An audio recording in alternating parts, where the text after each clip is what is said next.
Hello there, I'm back again with the lead up to Civil War with The Incredible Hulk. I've already talked about the Ang Lee Hulk, now I'm talking about the first Marvel Hulk movie that they actually feel control over. And this one's a tough one because I think it's the outright the worst film. I think it was that kind of film was half and half. It was going towards what they ended up getting good at, but it was one of those films plagued by production issues. And I think they a miscast director and a miscast leading man, and I think it was important for them to actually get control. You actually find out later on, directors have been replaced in Marvel if they're not working out for what the company wants. I think this is a big case of the director moved forward, and they made a film that I don't think it was what anyone wanted because it's just so vague. It's a vague film that you feel that there's people going in every direction. It was made back to back with Iron Man. Iron Man was like, what to do with all these characters. Iron Man was terrific. This one was this weird film that there's never been another Hulk movie since this film, and there's a reason, you know, because this one just showed Hulk's a difficult character to write because he's so powerful. Who can beat him? And the leading character is so repressed, Banner's so repressed, that it's hard to do stuff with him. I can disagree with that. I think if you actually give Banner an actual motivation outside of trying to cure himself from Hulk, you can do a lot with him. I mean, if you look at the TV show, the background was always he's trying to cure himself from Hulk, but that got into their stories and he interacted with other people and he created a drama that worked for the story. If you look at Hulk in the Avengers films, he's always solving dramas for other people so that his problems in the background, but it's not the main focus, so he becomes a likeable character again. I think the big thing is just give Hulk a story that's not just about Banner trying to cure himself of Hulk. I just don't think that works like at all. Just give him a drama that's beyond that. So that was the problem here because it went again to problems with Banner and Hulk, and this time it was about Banner trying to find a cure, and that's boring. I mean, that's the whole movie, and he's interacting with people trying to get the technology. That's the whole movie. Is he's trying to cure himself, they're trying to use what happened to him to create more monsters, but nothing happens. Because you're always in Banner, and Banner is played by Edward Norton. He's repressive like Eric Banner, but there's no like drive. Everybody has this drive of I'm trying to keep this in. Norton looks bored most of the time. He doesn't look like he's keeping much in. He just looks like he's a very good actor. He's been great in other stuff, but that's why he just did not look like he was connecting with the character.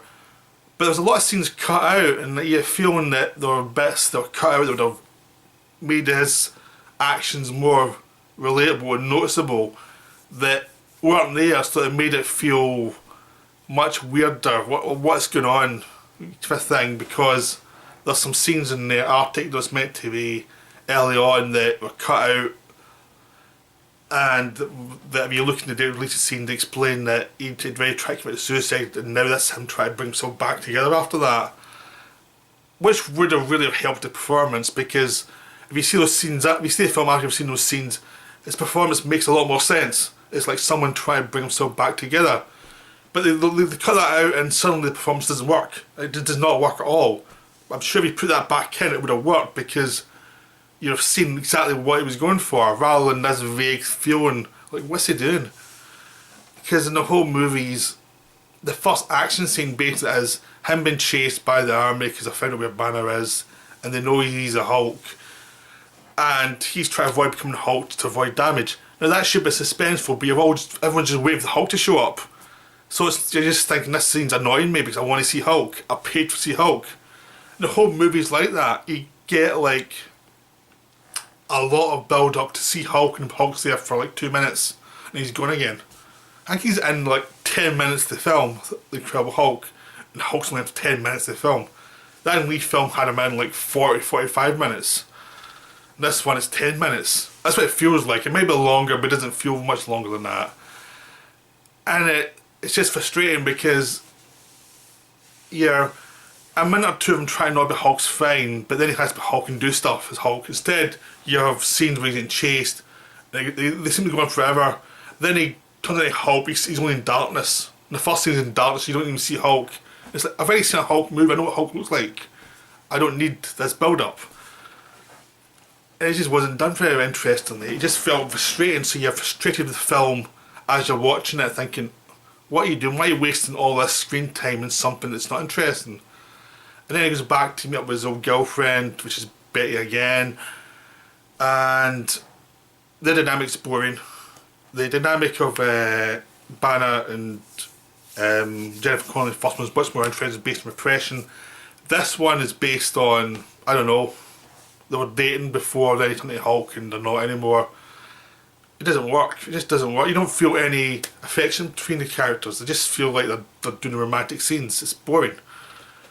And there's more scenes of them wandering around and talking, and you're wondering what's going on.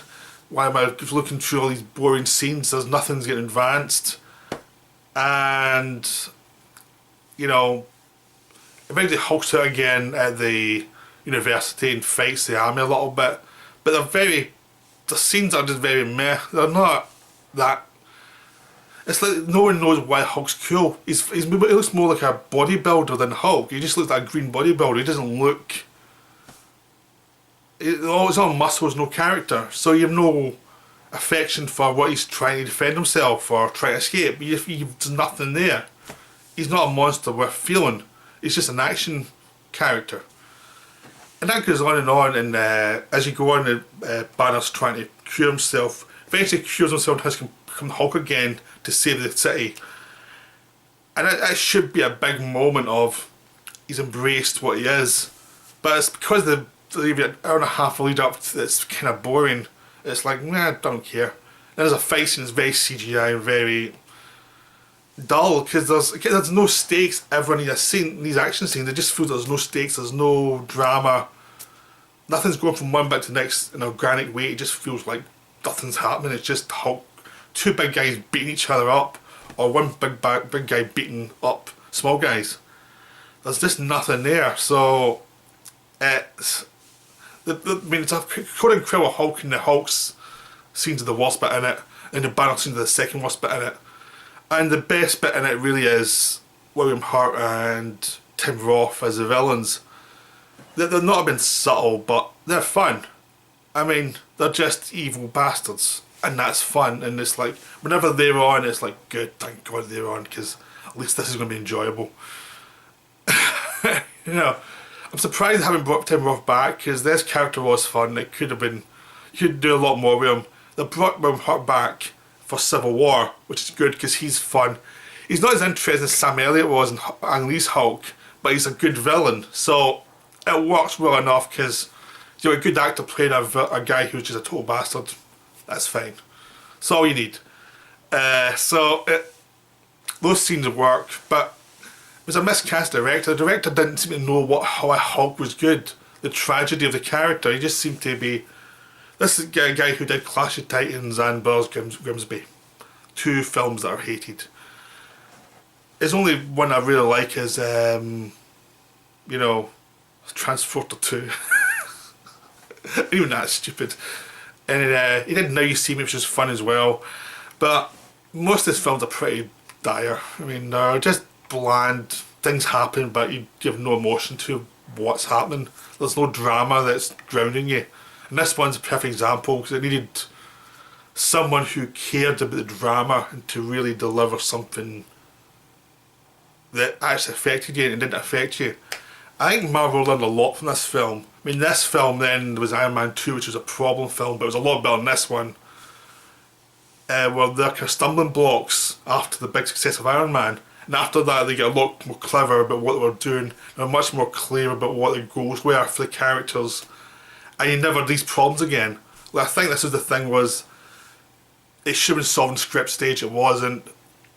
They miscast everyone in this film. They made all the mistakes, all the teething mistakes you need to make to learn what not to do. And this was the film to learn what not to do. It's probably a good thing for them to make those mistakes to see how they should do it. It's bad if they lose a potential good Hulk movie. But the film was made. And it's okay, but it's watchable, but that's it. It's like you've lost 2 hours of your life. It's boring. It's just kind of this dull, boring film. It's not really worth your effort. I mean, basically watch the Mark Ruffalo one or the Ang Lee one or the old TV show. They're much better for you to watch. They've all got interesting elements to them. This one, there's nothing much there. It's a shame because Edward Norton's obviously a Hulk fan. He obviously really wanted to do right. And the film just wasn't there. The wrong director, and they needed someone to really direct him with like focus to see, we need this be clearer. Because he's an actor who's really good when he's got a strong director. And this time he felt he was just left to do whatever he wanted. And you always feel that with certain films, like an actor's just left and they're wondering, is this right? And they do lots of different takes and hope for the best. That's what this film felt like. He was doing lots of stuff. And God knows, some of his best stuff might be left in the cutting room floor, and maybe there's other alternate takes that did the stuff that I was hoping for, but what's showing isn't really there. So it's a disappointment, but that's the worst one over. The rest are a lot better than this one. So I'll be back next time for the Iron Man films. So I hope you enjoy it. Bye.